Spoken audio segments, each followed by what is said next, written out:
One thing I often hear from first home buyers is that while they're saving their deposits, they want price growth to slow down. And once they've bought, they want the market to take off. It's a dichotomy that resonates for me because when, as a property owner, I lament about housing affordability, or I should say unaffordability for young generations, is that not a little bit disingenuous? Something tells me, however, that there's a bigger issue at stake. Is housing affordability something we should really be worried about as a society?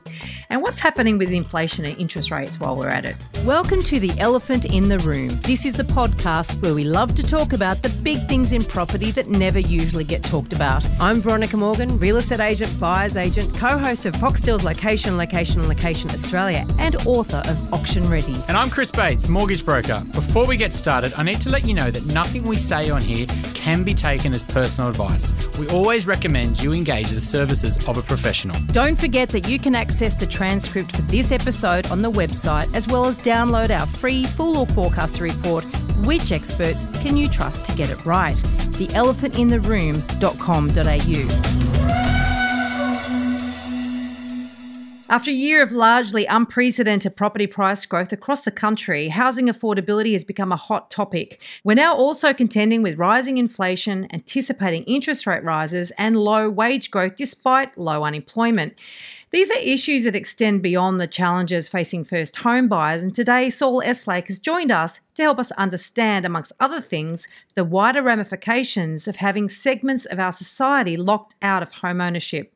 Saul has worked as an economist in the Australian financial markets for more than 25 years, including 14 years as chief economist at ANZ and 4 years as chief economist Australia and New Zealand for Bank of America Merrill Lynch. And since 2015, he's been living the dream in Hobart, running his own economics consultancy business. He last spoke with us back in episode 152, and we're so glad to have you back today with us, Saul. Thank you for joining us. Well, thank you for having me. I'm very pleased to be back with you again. Oh, and just for our listeners, go back and listen to that other episode of Saul. It's probably one of our most favourite episodes out there. It's such a great episode. But 2022 has been a real wake-up call for global investment markets, right? And consumers. That we can see the price of fuel and the inflation really hitting home. What's your sort of thoughts on the global inflation problem?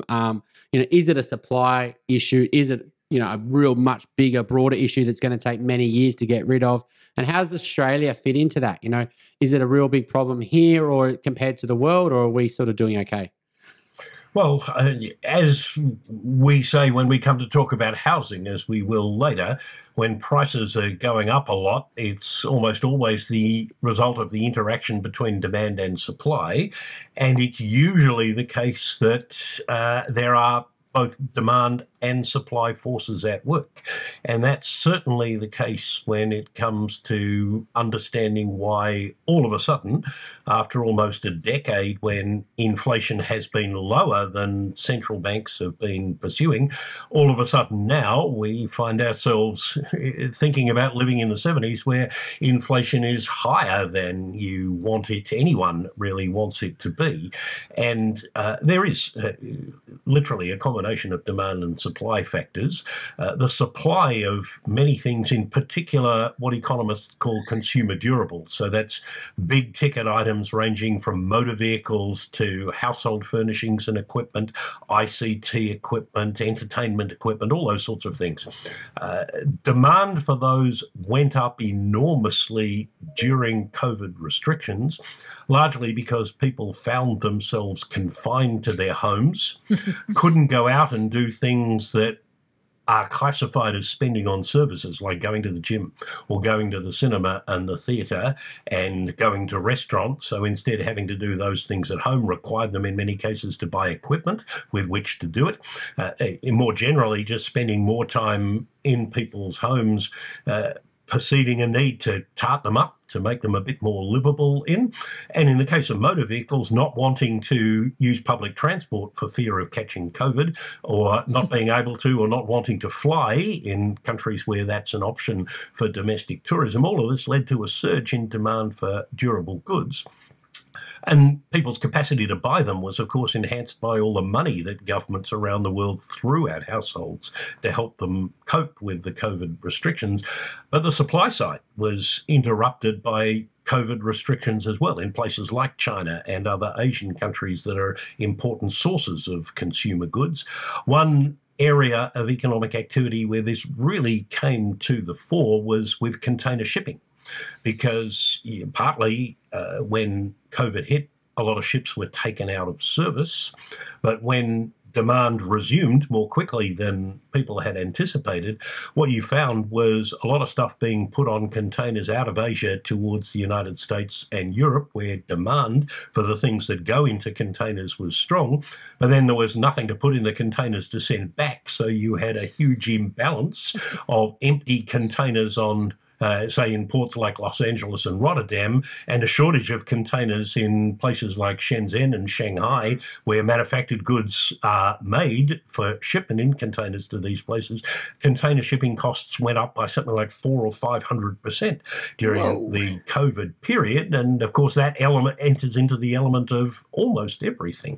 So there's this combination of demand and supply factors, and then of course most recently with the outbreak of conflict in Ukraine caused by Russia's aggression against Ukraine, given that Russia and Ukraine between them are major exporters of oil and natural gas, particularly into Europe, and of grains and of inputs into fertilizers, and of a range of strategic metals like nickel and palladium and titanium.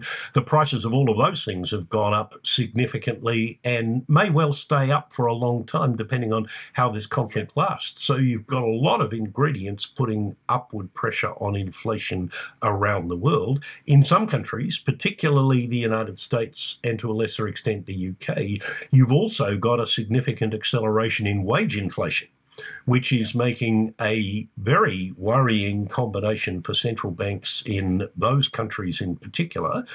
There's elements of that being seen in New Zealand too, which is why New Zealand and the Bank of England, for example, are central banks that have put rates up 3 times already. By contrast, here in Australia, although we're obviously not exempt from many of these forces, and some of them have probably yet to reach our shores in full, some of the factors that have contributed to higher inflation in other countries just simply aren't present here. So unlike the US and the UK, we've got virtually no material movement in wages as yet, though that may come as the labour market tightens. Electricity prices, which have been a big factor in higher inflation in Europe, have fallen in Australia over the last 12 months, as have food prices, at least up to the end of the December quarter, though they have probably risen since then. We just don't have data on it yet. And prices of motor vehicles and household equipment, though they've gone up, haven't gone up nearly as much as they have in some other countries. So here we are in Australia with a headline inflation rate of 3.5% over the year to the December quarter. In other countries, headline inflation is between 5.5% and 7.5%. Core inflation in Australia, which is what the central bank follows, is 2.6% at its most recent reading. That's within the target band.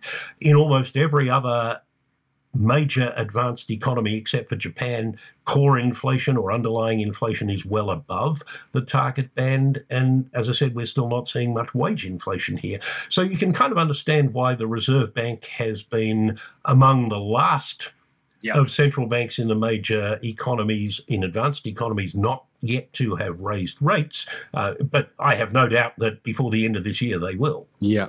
I mean, the supply chain issues around, say, you said it was a lot of big ticket items like the car and the gym and the etc. But once you've got the car and once you've got the pull-up bar and, you know, the bread making machine, you don't need to buy them again, though, do you? You know, like, so maybe will you find that, you know, the manufacturers will produce more of them? You know, they'll really knuckle down. Now's the time to make some money. And then that supply will hit the market and those prices of those goods will start to sort of fall back. And those, you know, so maybe we've had a short-term increase in inflation in these countries, but a lot of those will sort of just demand will fall and there'll be more supply. Do you think that'll solve a lot of those global issues around that? Well, that's certainly something that central bankers around the world are counting on. Yeah. when they forecast that after a significant pickup in inflation this year, inflation will in 2023 and beyond come down to the various targets that they have.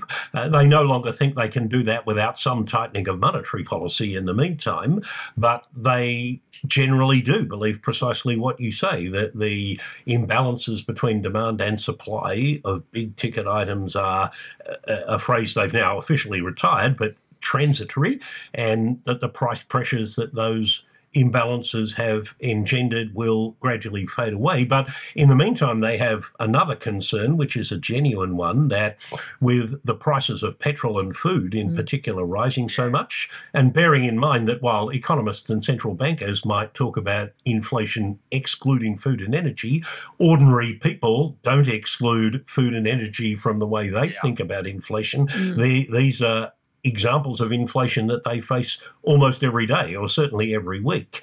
And the concern that central bankers and others have is that these quite significant increases in the prices of things that are an important part of people's regular spending will in turn influence their expectations about future inflation and businesses' expectations about future inflation, because lots of businesses have been experiencing lots of cost increases that they haven't yet passed on in full to their customers. And the risk then, if you see people and businesses expecting higher inflation, is that they start behaving in ways that make what they fear come to pass. Yes. That's one of the key lessons of the 70s and 80s, when we found ourselves in repeated wage price inflationary spirals. Independent central banks were instituted more than anything else to break that cycle, because in the 70s and 80s, politicians used to have the last word on whether interest rates went up, not central bank governors. And that meant, of course, that if there was an election around the corner, which there usually is, that interest rates wouldn't go up when they were meant to. And that's why inflation got out of hand for so long. So hopefully the actions that central banks around the world are now starting to take, combined with, as you say, the expectation that the supply-demand imbalances will unwound and prices of things that have gone up a lot will then fall. The hope is that we can keep inflation under reasonable control without having to bring on a recession in order to break the back of it, as Australia and other economies repeatedly found themselves doing in the 70s, 80s, and most recently the early 90s. So how does the lack of wage inflation in Australia, and particularly how we've performed or underperformed compared to the rest of the world, I guess how you look at that, how does that play into that whole scenario, that whole cycle? And what needs to happen for that to change here? Well, it's worth noting that in those countries where wages growth has picked up, that it is still running behind consumer price inflation.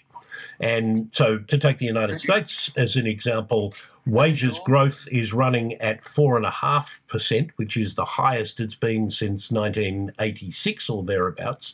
But consumer price inflation is at 7.5%. So although you might wish that wage inflation in Australia was higher than it's been for a long time, if that simply meant higher consumer price inflation, then workers wouldn't really be significantly better off. I think we probably will see some improvement in real wages in Australia, however, simply because we're looking at an increasingly and unprecedentedly tight labour market.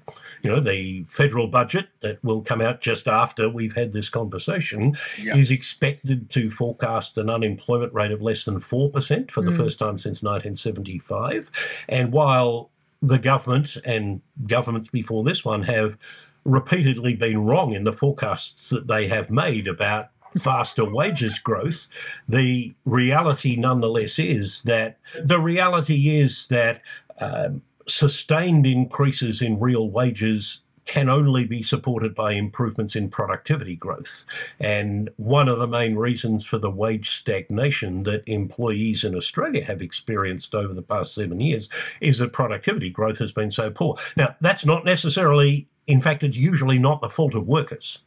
Productivity growth is primarily the responsibility of the management of firms where people work, and it's more a failing on the part of management than it is on the part of workers that productivity growth has been so poor. But I would also say that by contrast with the 1990s and the early 2000s, there's been very little done by way of productivity enhancing reforms to boost productivity growth either. Yeah, so encouraging business investment, etc. What's your arguments around the sort of migration impact that maybe us not importing talent around the world and then increasing demand dramatically with low interest rates and government spending and etc. Is going to increase wages, but when we open the borders and we start importing hundreds of thousands of people again, that'll then get us back to a point where wage stagnation again. Well, I think it depends importantly on what sort of immigration we're talking about. Yeah. I have absolutely no doubt that importing or attracting as migrants large numbers of skilled people is a net positive to the Australian economy, to living standards and to wages. Skilled migrants create more jobs through the spending they undertake and through the businesses that they run, and through the skills they bring to our economy, which we don't produce ourselves, than they take. The problem as far as wages growth and productivity associated with migration is when we bring in larger numbers of unskilled labour that in effect put downward pressure on the wages of unskilled people who are here already. Phil Lowe, the Governor of the Reserve Bank, attracted a bit of controversy over the past 2 years when he pointed explicitly to that, and also noted that reliance on bringing in temporary labour, even sometimes when it's skilled, has reduced the incentives otherwise facing Australian employers to spend more on training Australian workers. So it's undoubtedly the case that one reason why the unemployment rate is already down to 4%, which is as low as it's been at any time in the last 35 years or 40 years, is because those looking for jobs in Australia haven't had to face any competition from recently arrived migrants. There's no doubt that's contributed to getting the unemployment rate down. But in the same way that, cutting immigration to zero hasn't been a solution to the problem of housing affordability, even though there had been plenty of people arguing that we should cut migration in order to make housing more affordable. We've had a real-life test of that proposition in the last 2 years, and it's flunked it. In the same way, it would be a mistake to think that we can guarantee lower unemployment by putting up the drawbridge to migrants. I mean, the irony is that we may actually have done ourselves some damage as a preferred destination for skilled migrants by what I would describe as the pretty callous and brutal way that our border controls have been administered over the last 2 years. I readily concede that our border measures have saved lives. I don't dispute that. But we nonetheless have been the only democracy in the world that has banned its citizens from leaving unless they were sports stars, celebrities, or politicians themselves. We were the only democracy that rationed the right of citizens to return to their country of citizenship during COVID. The only democracy that threatened its citizens with up to 5 years jail if they dared to return to Australia from a country that was experiencing a deadly wave of COVID, namely India.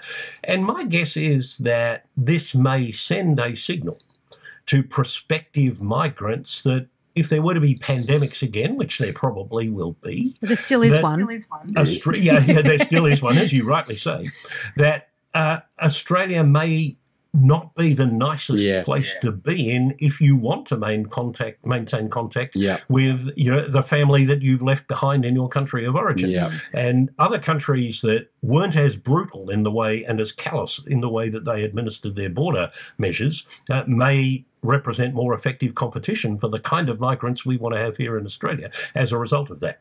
Saul, you said about the oil prices. I mean, we talk about demand and supply. Our countries around the world, I'm not an oil expert. I've got a friend who absolutely is, and I'm going to chat to her. But, in terms of like oil supply, our countries around the world saying, okay, prices are high. Right. Should we ramp up production? Should we be taking market share off Russia, Ukraine?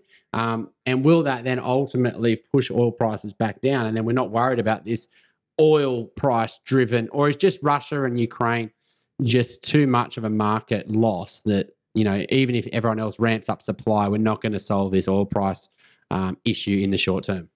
Well, Russia is, along with Saudi Arabia and the United States itself, one of the big three producers of oil in the world. I mean, I don't know the exact numbers, but I think global oil production is close to 90 million barrels a day, and Saudi, Russia, and the US each produce somewhere around 10 million barrels a day. So, it's a pretty big chunk of oil production to take out completely if you were contemplating doing that.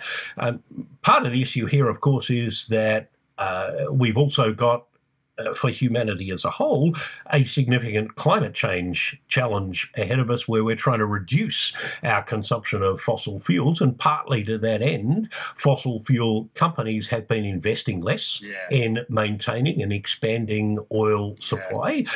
Investors are not keen to put new capital into expanding the supply of fossil fuels. So there are probably real limits on how much oil production could be expanded to displace Russian exports, even if the will to do it were there. I mean, there are probably legitimate questions to be asked at the margin as to why the Saudis aren't doing more than they are. I've always wondered, in the context of the Middle East, why it is that the Saudis are the good guys, and the Iranians are the bad guys. I mean, neither of them are particularly nice, but the Iranians don't proselytize their version of Islam in Southeast Asia or sub-Saharan Africa. They didn't supply any of the 9/11 terrorists, as Saudi Arabia did 15. They don't chop up troublesome journalists in barrels in their embassies in foreign countries like the Saudis do. And they don't put on barbaric punishments as a form of public entertainment in the way that the Saudis do. So, why the Saudis are considered our friends in this circumstance, somewhat eludes me. I mean, in the same way that, our supposed partner in the Quad, India, couldn't bring itself to condemn Russia's invasion of Ukraine. Makes you wonder how useful they'll be if push comes to shove with China. And likewise, Israel, which is a country that's not entirely unfamiliar with the idea of invading some of its neighbours, nor being invaded itself, hasn't been willing fully to condemn Russia's action in Ukraine either. So, some of the countries we supposedly count as our friends haven't been quite as helpful to this cause as you might have anticipated. I'm seeing some behavioural change already with interest rates. We were seeing it late last year. I mean, people were just saying on a sec, even though we know rates are going to start increasing, and but this year, obviously, it's been all over the news, and the fear of rates going up, and also the actual realities. Fixed rates at all the banks have gone from 2% to all out of market. They're all over 3% now, and it just doesn't make sense to fix for our clients. But the fear of rates going up does that going to be enough with a couple of rate increases? That's the RBA just goes to 0.5% or 0.75 or 1%. Will that create enough reduction in consumer demand? Will people knuckle down? Will they cut their spending? Will that slow down our spending on consumables and going out for dinner and all that sort of stuff? Will that be enough to slow down our economy? Plus, with the supply chain issues, maybe oil gets sorted out. Will that slow down our inflation and then not cause rates to really ramp up? There's no doubt that there are households in Australia who will be hurt by the increases in interest rates that are likely to occur over the next 18 months to 2 years. And I say that not being at the upper end of the spectrum of forecasts of how much interest rates might rise. I mean, personally, I think the financial markets are really over-egging the pudding in suggesting that the cash rate will be 1% by Christmas this year, or that the Reserve Bank will start raising rates in May or June. I don't believe that. I think they'll start raising rates in August. I think they'll raise rates twice this year and probably 4 times next year, which takes me to about 1.5%, maybe 1.75% by the end of next year. And I'd expect all of that to be passed on to borrowers at standard variable mortgage rates, whereas people who, for example, have borrowed at 2-year fixed 2 years ago, they've probably seen interest rate increases of that order of margin if they're trying to fix again at 2 years. I mean, some of the increases in fixed rates that we've observed over the past couple of months are a direct result of the, I think, overly aggressive pricing by financial markets of future increases in the cash rate.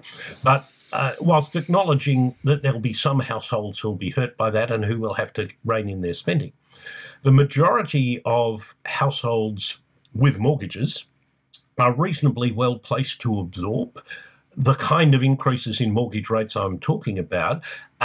Because remember, households have, according to APRA statistics, stashed away almost $250 billion of additional bank deposits since February last year, some of which I guess is in mortgage offset accounts and other facilities like that.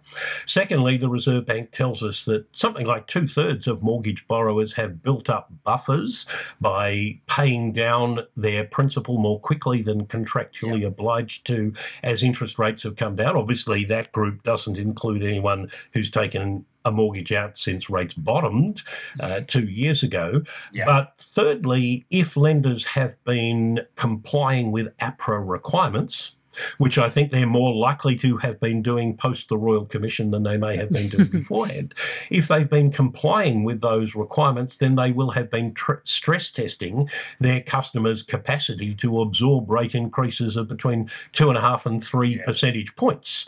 And assuming that the overwhelming majority of lenders have been doing that, then there shouldn't be too many borrowers. I'm not going to say there are none, but there shouldn't be too many borrowers out there who can't cope with a cumulative increase of around 1 to 1.5 percentage points. I think the third point, I would probably say I agree, but I don't agree. You know, the reality is home loans out there, they do get stress tested, but the elephant in the room is that a lot of the living expenses aren't what people are actually spending. The forensically looking at living expenses that they were doing in 2018, 2019 hasn't really existed since Westpac lost that case, or Westpac won that case, I guess, against ASIC. And they are sensitizing it, but they are probably undercooking living expenses because they're not forensically going through and saying, oh, minimum living expenses has gone up, but you know, you're probably so.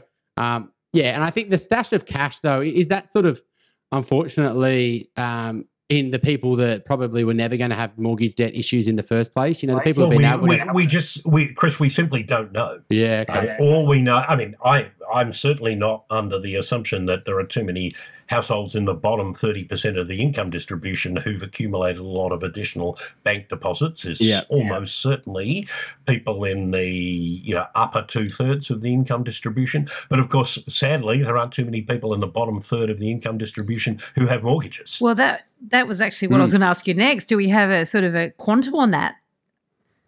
And the answer is no, we don't. The only place you get insights into that is from the surveys of household income and wealth that the ABS normally does every 2 years. The most recent one of those was for the 2017-18 financial year.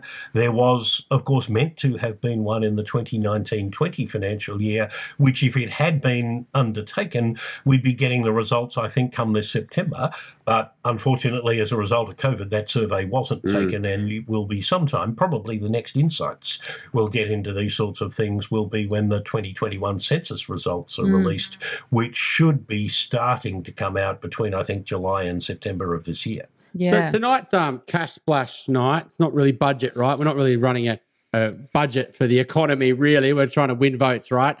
And, the Liberals are going to come out with spending lots of money that they haven't got to win the election in a few months' time. But, I mean, they're not likely to win the election anyway. I mean, Labor are probably going to spend a similar amount of money, so it's not like they're going to be holding the purse strings tighter. But, is that going to create even more inflation issues, because, a lot of them are doing infrastructure, defence, blah, blah, blah. And when we've already got issues with, supply chains and issues like that. So what's your thoughts on the budget actually creating even more issues by, the issues around the election being this year? If you like what you're hearing here, please share this episode with others you feel would benefit. And while you're at it, why not leave us an iTunes review? 5 stars, please. Every review helps make it easier for other people to find us and hear what our amazing guests have to say. We love hearing your questions and we're planning more listener Q&A episodes. Please send your questions in. You can send them via the website, which is theelephantintheroom.com.au, or directly via email to questions@theelephantintheroom.com.au. Well, that's certainly a risk. This is an economy. We're going to be told in the budget documents where the unemployment rate will be lower than at any time since the mid-1970s and when inflation is clearly on the rise. So there is no grounds for net fiscal stimulus in this budget. And if there is a significant amount of net fiscal stimulus, I mean, if it's less than 0.25 percentage point of GDP, well, that's a forecasting error. One shouldn't get too excited about that. But if it's a significant additional fiscal stimulus, then undoubtedly it would put upward pressure on inflation and interest rates. And at some point, though probably not before the election, the Reserve Bank will say that. And other commentators will, of course, say it before the election. I have no problem at all with the government providing targeted assistance to households at the bottom end of the income distribution to help them cope with higher petrol and food prices, because for people at that end of the income distribution, spending on petrol and food is a much bigger chunk of their incomes than it is of people in the top half of the income distribution. So if part of the government's response is to send checks electronically to people on pensions and other social security benefits, or to provide tax rebates to workers on relatively low wages, I've got no criticism of that. Indeed, the OECD, which is sort of one of the bastions of economic and fiscal orthodoxy, recommended 2 weeks ago that that's precisely what governments in advanced economies should be thinking of doing. But they also said that those measures should be paid for. Now, they could be paid for out of the additional revenue that the government's going to collect in taxes from those parts of the economy that are better off as a result of, for example, higher coal prices or higher gas prices, or in the case of farmers, higher grain prices. As long as it rains at the right time in the right place, there are going to be some very happy farmers, in Western Australia, in South Australia, and New South Wales, who'll be making more money from selling lots of wheat at much higher prices, and they'll hopefully be paying some tax on that. But if there are big net giveaways, assuming, as you say, that whoever wins the next election spends them, then that will have unfortunate and regrettable consequences for interest rates. Yeah, so right now you'd actually want a government to be quite, frugal with their spending, right? We want to sort of take out demand out of the economy, but I don't think that's what we're going to see in budgets, right? When people want to doesn't normally help governments win elections. No, that's right, exactly. It is interesting though that we've got such a high amount of savings at the same time as high demand for the sort of products that is pushing up inflation, right? Is that normal that you'd have those two things at the same time? No, it's not. I mean, there were lots of highly unusual things about the two recessions, I say, that we had in the last 2 years. One in the middle of 2020 and the other one in the September quarter of last year when the southeast corner of Australia was in enforced lockdown. Recessions normally make a mess of household and business balance sheets. People lose their jobs, they lose their businesses, their income drops away, they have to draw down whatever savings they have in order to keep going on with life. That's what often happens in recessions. This one was, of course, different because it was deliberately caused by governments. And recessions historically are usually the result of interest rates having been too high for too long, and or some kind of external economic shock like the global financial crisis was. But this one wasn't. It was caused by governments, in order to stop the spread of a disease that could have killed many thousands of more people than it actually did. And perhaps for that reason, governments felt a moral responsibility to alleviate the consequences that recessions normally have for people by throwing squillions of dollars at them. And in that sense, the adverse effect that recessions normally have on household and corporate balance sheets instead showed up on the balance sheet of the government. in the form of the enormous increase in debt which it now has. So, if you like, the counterpoint to the $250 billion extra in household deposits, and for that matter, $175 billion extra in business deposits with banks as well, is that enormous increase that will eventually top $1 trillion in public debt that's been racked up over that period. Is one of the big issues with this inflation outbreak is that if interest rates jump up a lot, all governments around the world, consumers, corporates are in a lot of debt. And then that's going to really hamstring the economy. And rather than the government does want a bit of inflation, right? They do want to inflate their debt away, which they've created. But it's the issue if that is correlated to a much higher increase in interest rates, that you've got a lot of debt and now you've got to pay a lot of higher interest rates as bonds roll off, etc. Well, I think the implication of the vastly greater amount of debt that governments have compared with 2 years ago, and that households and businesses in most countries have compared with 20 or 30 years ago, is that central banks don't need to raise interest rates by as much as they used to in order to have whatever slowdown in the economy they want to induce in order to keep interest rates under control. So, I'm old enough to remember when the Reserve Bank used to raise rates by a percentage point at a time. Yes. The most recent time of that was in 1994, which John Howard famously described as 5 minutes of sunshine. They routinely both raised them and lowered them by a percentage point at a time in the 1980s and very early 1990s. But now, of course, central banks operate in 25 basis point increments. And, the reality is that if the cash rate were to get to, say, 3%, that would probably have the same impact on the economy today or next year or 2024, whenever it happens, if it does, as having the cash rate be almost 8% in advance of the financial crisis in 2008. And the Reserve Bank knows that. Yeah. So they take those things into account in calibrating how much at each move and in total they move interest rates by. But also, like if the cash rate's say 3% and you move it by 0.5%, then that's a lower proportion than if the cash rate's 10% and you move by 0.5%. You know what I mean? It's like it's all relative, isn't it? I remember when interest rates were in 17%. I didn't have a mortgage at that time, thankfully, but I knew people that were running second jobs to pay for their mortgage. But if 1% interest rate rise when they're already at 16% isn't quite the same as a 0.5% at 3%, is it? I mean, true, but in 1994, the cash rate started from 4.25. Ooh, and it went to 7.5, I think, from memory. It went to 7.5 in the space of 6 months. So, just say 1994, it was 4.25. Did you just say that? I'm pretty sure that's where it bottomed, having peaked, as you just mentioned, at 17.5. Yeah, only 5 years earlier, I think it was. Yeah, that's right. Rates came down an awful lot in the very severe recession of the early 1990s. So Falinski report came out last week. So I know you were mentioned quite a lot in it, to be honest. Although I didn't have much impact on the final recommendations. I was quoted a lot.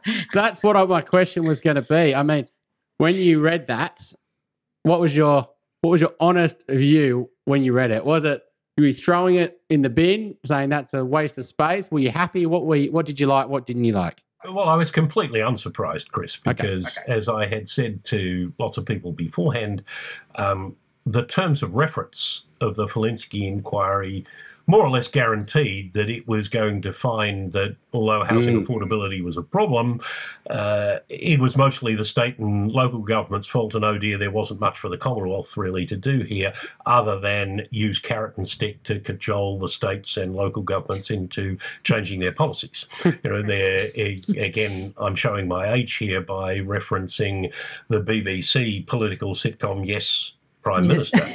But in that series, Sir Humphrey Appleby, the public servant, would always say to Jim Hacker, the Prime Minister, never call an inquiry until you know what it's going to say. And you knew what this inquiry was going to say. Certainly Jason Falinski gave me a very fair hearing. I have absolutely no complaint about that. He made this rather fatuous distinction in his personal introduction to the report between what he called two tribes, one of which consisted of academics who think that home ownership is not important and that the answer was to tax property investors, and the other, the good guys in Falinski's Manichaean view of this debate, the good guys were the other tribe who thought that there should be lots of incentives given to investors and others, and if you gave them enough money, then housing supply would magically increase by enough to solve the problem. And I kind of read that and think, well, okay, where do I fit in? Because I don't neatly fit into either of those descriptions in terms of the things that I've been saying for 40 years. Now, that's not to say that there weren't some worthwhile suggestions in the Falinski report. I mean, for example, like every other economist who's thought about this, I'm all in favour of getting rid of stamp duty and replacing it with a broadly based land tax, as the ACT is sort of doing, except they're using property rates rather than land tax to achieve that objective, which they can do because the ACT government is also, in effect, the Canberra City Council, whereas state governments, if they want to contemplate that, have to slaughter the sacred cow of no land tax on the so-called family home, which Dominic Perrottet, to his credit, was willing to contemplate, but Matt Keane seems to have gone a bit cold on the idea for the time being, at least. But, I support that recommendation. It might have been good if Mr. Falinski and his colleagues had suggested that the Commonwealth maybe offer some incentives to the states to change that, but he didn't. Right. Some of the other suggestions that the Falinski report made in terms of offering bribes to the states to improve their planning and zoning laws probably makes sense. I completely disagree with their rejection of changes to negative gearing and the capital gains tax, which were obviously just put in there for political reasons ahead of an election. I completely disagree with the excoriation of the Ardern government in New Zealand, which was a feature of the report. I said to that committee, as I often do, that wanting to reduce tax privileges for property investors is not a socialist plot, that the American variant of negative gearing was abolished by Saint Ronald Reagan, as he is to people on the right of politics, in 1986. The British variant of negative gearing was abolished by George Osborne, the neo-Thatcherite Chancellor in David Cameron's government in his 2015 budget. It's not just left-wing governments that see reducing tax privileges to property investors as making a useful contribution to improving housing affordability. The other thing I think was crazy in the Falinski report was this idea that banks, or that people ought to be able to use their superannuation savings as collateral to get bigger mortgages. I mean, that's not quite as bad as the suggestion that Mr. Falinski's colleague Tim Wilson from Victoria was putting about a couple of years ago, that people should be able to take their savings out of superannuation altogether and use it to get a bigger deposit to, in turn, get themselves a bigger mortgage. But, we have, as I said to the committee, though the Liberal members obviously weren't listening, as I said to the committee, we've got almost 60 years of history that tells us that anything that allows people to pay more for housing than they otherwise would, whether it's cash grants, stamp duty concessions, guarantees for bits of the deposit that you don't have, anything that allows people to pay more for housing than they otherwise would, results in more expensive housing, not in more people owning that housing. And, to come back to what you said at the beginning, Veronica, the beginning of this conversation, for all the crocodile tears that, politicians like Jason Falinski and others shed about the difficulties faced by would-be home buyers getting their feet on the first rung of the property ownership ladder, the reality is that in any given year, there are on average about 100,000 of those.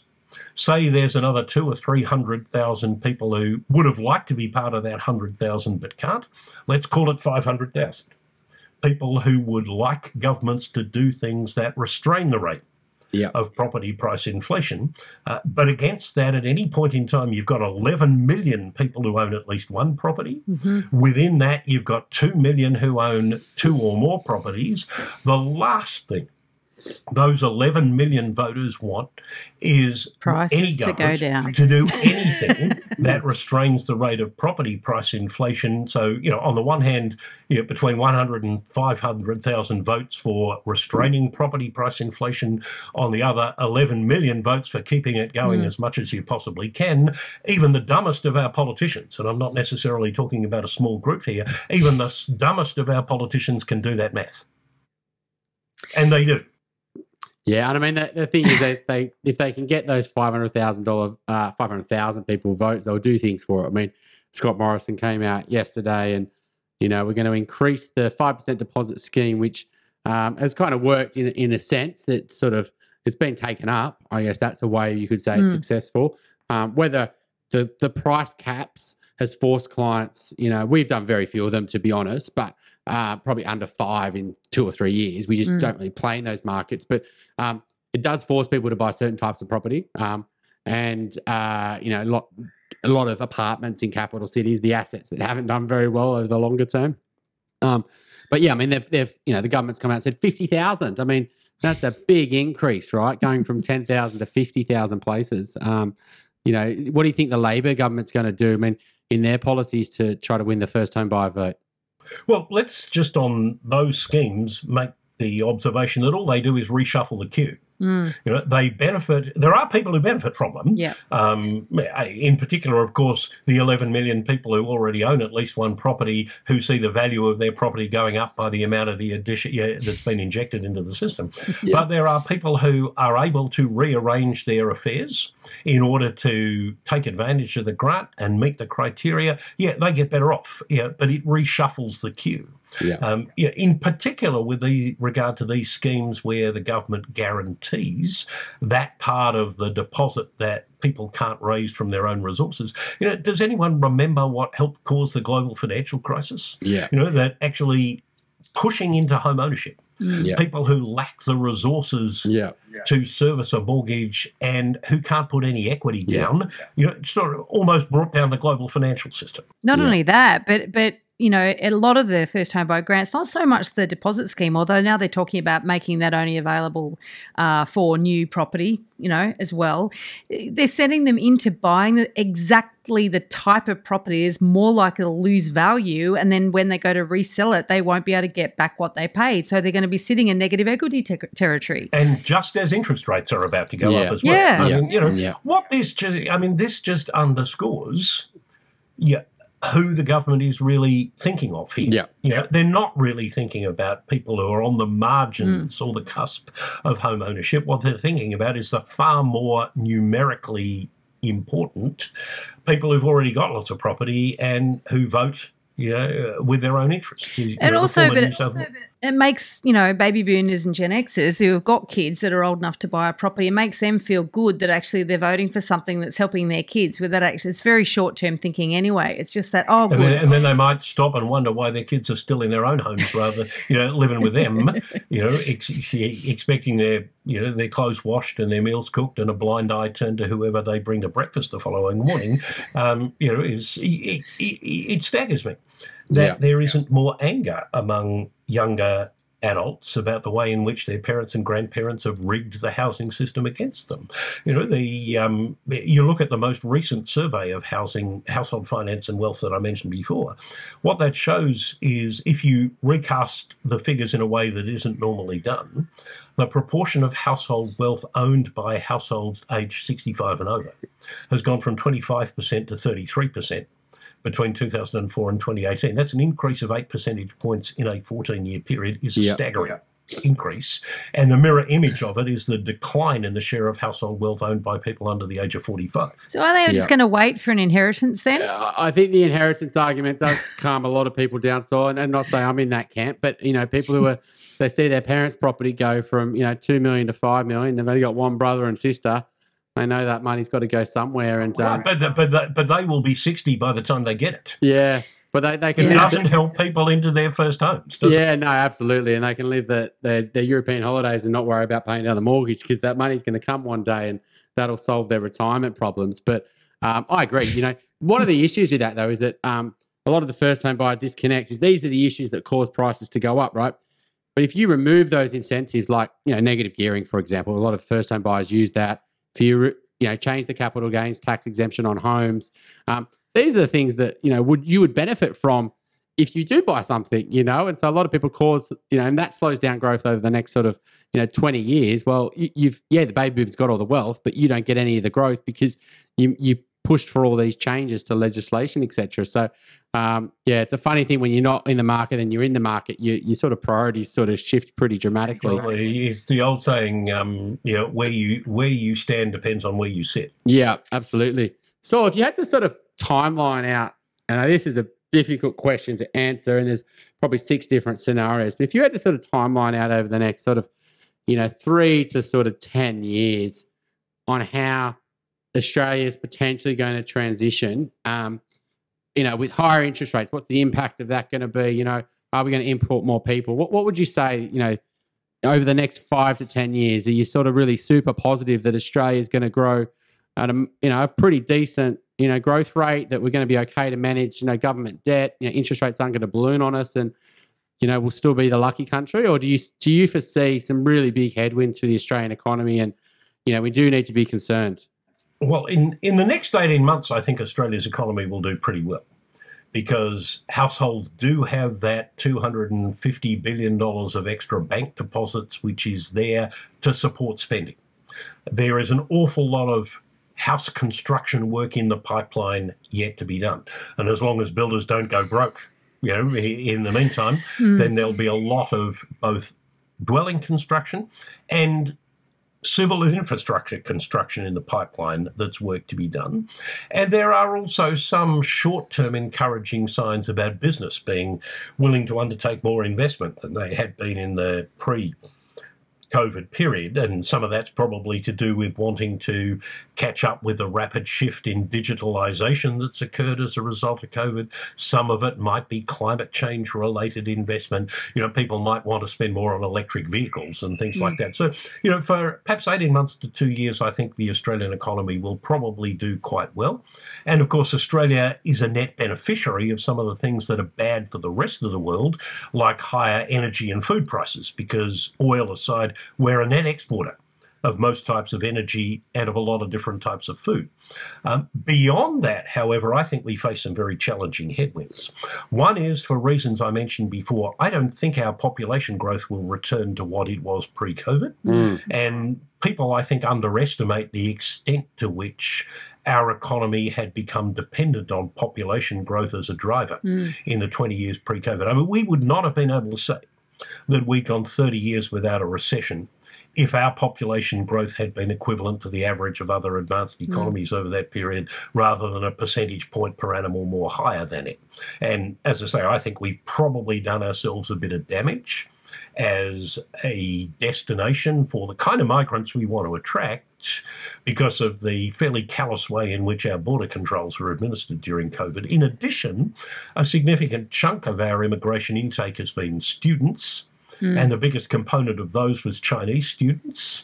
And although we are, willing to welcome Chinese and other students back to Australia, my hunch is the Chinese government is going to find both subtle and not so subtle ways of discouraging young Chinese from coming here as both tourists and students. The second thing is that, at some point, and I had thought prior to the war in Ukraine we'd passed it already, but maybe it's when that conflict is resolved, the stellar ride Australia's enjoyed over the last 20 years from rising commodity prices is going to turn in the other direction.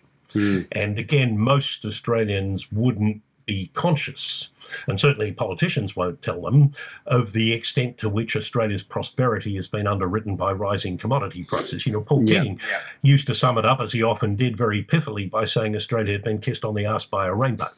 And, that's not going to continue indefinitely. Third, but related to that, we've derived an enormous benefit, both in absolute terms and by comparison with other advanced economies, from what China has been doing over the last 30 years. For most other advanced economies, China's emergence as the world's biggest importer of commodities and exporters of manufactured goods has been a bad thing, because it's pushed up the price of things that other Western nations import and pushed down the prices of the things they export, or indeed competed them out of exporting them altogether.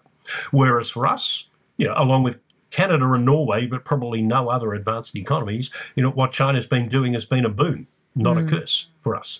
But for a whole lot of both economic and geostrategic reasons, that's going to turn around. We ourselves want to decouple from China. China wants to decouple from the West. China's growth rate is on a permanently slowing trajectory for a combination of their own demographic reasons and the political choices that Xi Jinping is making. And, it's not inconceivable over the next 10 years, depending on what China does with regard to Taiwan, we could be asked by our Western allies to stop selling them iron ore. What would that do to our economic growth? Interest rates are going to be going up. Again, Australia's prosperity, like that of other Western nations, and the increases in wealth that Australians have enjoyed have owed an awful lot to the fact that we have had 30 years of a declining trend in interest rates. We've passed the bottom of that. We know that interest rates are they might not go up very much, but there is still a world of difference in terms of impact on people's wealth from switching from a steady 30-year period of declining rates to a period where rates aren't declining, where if they're doing anything, they're going up. And then, of course, we have on top of that all the risks and challenges associated with climate change. If we continue not to be serious about it, as we have been, then there's a risk Australia is seen as a pariah by other nations and our exports to them are subject to what they call carbon tariffs. Or if we decide to get serious about it, which I hope we will, then we've got a bigger challenge in terms of decarbonising our economy than most other economies, simply because we're so much more dependent on fossil fuels than most other Western economies. So I think we do face quite a lot of headwinds beyond a 1 to 2 year period where I think there's a lot going in our favour. And I think the rest of the 20s could be as challenging for us as in different ways the 1980s would, without there being the same appetite for the reforms that address those problems that Australia experienced in the 1980s. I was about to say that, because we don't have any sort of visionary. We don't seem to have anybody who's got any vision for anything like this, or any appetite to change or make these significant structural changes required to actually tackle some of these things. We don't seem to have any politician ready to do that. So neither of our major parties are prepared to do it. I watched Four Corners. Now, we're recording this the budget night, so the 29th of March. Last night was a bone-chilling episode of Four Corners, and I think anyone should watch it before they vote. And this will go to air in April sometime, so this will be 2 weeks old by the time we go to air. Is that why you moved to Tasmania, though, Saul, to benefit from climate change? No, it's my home. Yeah. And, let's remember, climate change is affecting Tasmania as well. Yeah. So, you got a big hole in the ozone layer above you too. That's warming it up. But absolutely, there's massive issues. People can focus on the short term. Yeah, we'll be able to get through it, but unless we make structural changes, I guess it all comes down to whether we do.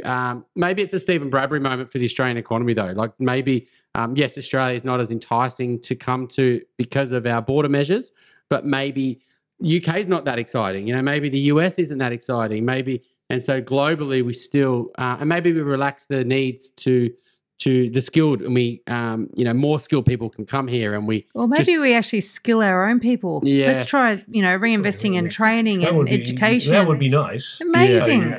Veronica, you earlier you referenced Australia as the lucky country, which was, of course, the title of a book published in the early 60s by the late Donald Horne. That quote about Australia being the lucky country ran on, as you might recall, to say, run by second-rate people. There was a time in the 1980s and the 1990s when that wasn't true. Yeah. When we were actually run by first-rate people on both sides of the political fence. Yeah, agree. But I think we now find ourselves both actually and prospectively being run by second-rate people again. And inevitably, albeit not necessarily immediately, that has visible consequences. Yeah. In your view, is there an economy around the world that you think that we should be sort of, mirroring? Well, in some ways, although there are huge differences in culture, if you want an example of an economy that is in a far corner of the world, that is blessed with ample resources, but has done a much better job of converting finite natural resources into lasting financial capital whilst preserving a reasonably equitable society. It's Norway. Norway, yeah. Norway has an appetite for high taxes that Australians don't share. And it is, after all, 4 million people, not 25. So it's not an exact replica. And I'm not saying, we could all start being like Norwegians, but, there are better models for us to follow. I mean, closer to home, New Zealand is treading a different path in some ways, including in particular with regard to housing policy. Right? So it was interesting to, as I think the Ardern government went much further in reducing tax breaks for property investors in New Zealand than Australian Labor ever proposed. Yeah. And the interesting thing is that at least to date, the sky has not fallen in over the New Zealand property market. I mean, property prices have stopped rising and they've fallen in the last couple of months a little bit. And it may well be that after having risen by almost 40% during COVID, that they will come down a bit further. And I would say that's probably a good thing as long as it doesn't get out of hand. Well, it's probably going to happen here too. It was also interesting to see that the IMF, which is another bastion of fiscal orthodoxy, explicitly endorsed the Ardern government's measures with regard to housing, not just the changes to the tax treatment of property investment, but also the tougher line that the Reserve Bank of New Zealand has taken with regard to lending practices than Australia's APRA. That was endorsed by the IMF as well. So, for all the ideologically motivated criticism of the Ardern government and of New Zealand that was in Jason Falinski's report, the IMF, which I think has higher credibility in this space, took a rather different and more positive view. So, even while New Zealand is a very different system of government from us, and it's a smaller country with a very different endowment of resources and different political traditions, there might be some lessons for us from our little cousins across the Tasman as well. So much. Enjoyed the chat, Saul. So many great insights around the inflation problems, interest rates, the Falinski report. So thank you so much for your time. We really appreciate you coming on. It's been an absolute pleasure. Thanks for having me on the show. If you're looking to buy your dream home or an investment property in Sydney's inner west, eastern suburbs or North Shore, my team and I can help you buy without regrets. Reach out via my website, gooddeeds.com.au. If you're looking to buy your first home, thinking of upgrading into a new one, or purchasing an investment property anywhere in Australia, my team love to carefully guide you on this journey. And most importantly, get the finance right. Reach out via our website, wealthful.com.au. Thanks for joining us. We'd love to see you again. And remember, don't be a Dumbo.